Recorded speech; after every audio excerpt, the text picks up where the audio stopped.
I'm on my way to the very top of the world's tallest building, a place only a select few highly skilled technicians have ever been before. Oh my word! If I'm to make it all the way, I've got to climb the final 80 meters inside the spire. Bashar? Yep. You know your tower? Yeah. It's absolutely dazzling up to about here. I'm not surprised you don't allow your more high-class clientele to come here.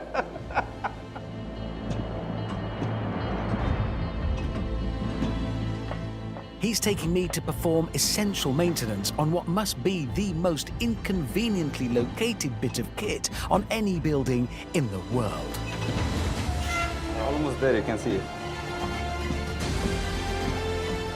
This is the very top bridge. That's the sky. Oh my word! We did it. This is the highest you can be on a building. This is the highest you can be on a building on this planet. We are on top of the world. We are on top of the world. I'm looking at an aeroplane below us. Much below us.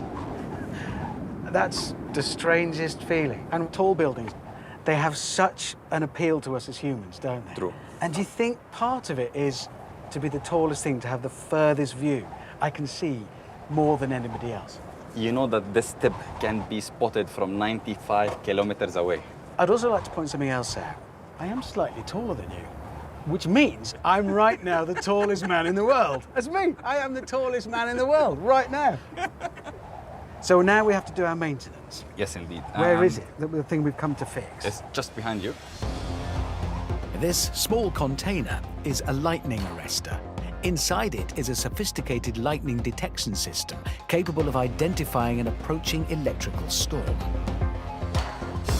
So this is our lightning arrestor here, and we are going to replace the battery. Wait a minute.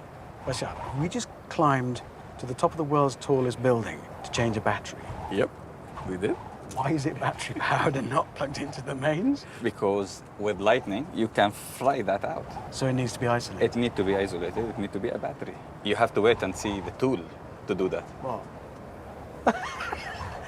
That is the small thing, together with that makes this huge thing possible.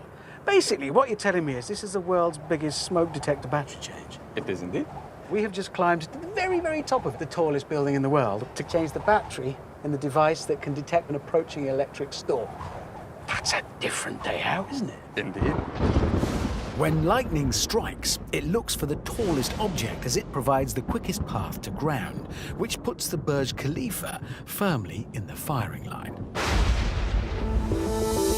But rather than repelling strikes, the lightning arrestor attracts them by detecting the polarity of the lightning and giving itself the opposite charge. That might sound unwise, as a single bolt can contain up to 1 billion volts. But the Bhurj Khalifa has a trick up its sleeve. Its steel exoskeleton acts as a giant Faraday cage, safely discharging the electricity around the outside and protecting everyone inside. So that has been hit. It was hit 16 times. 16 times. Yep. And we can actually measure the intensity of that lightning. Really? Yep. It takes roughly 50 milliseconds for it to hit and bounce back. And if we could capture it, it would be enough to power up this building for 1 full year. You've got to work on that next, Bashar. That's what you've got to do. The Bhurj Khalifa is basically Dubai's lightning rod, drawing strikes away from other buildings in the city. They don't actually give daily thanks, but I'm sure they think it. This is the weirdest thing I've ever done. I have a question to ask. Yes, please. Is there a lift back down?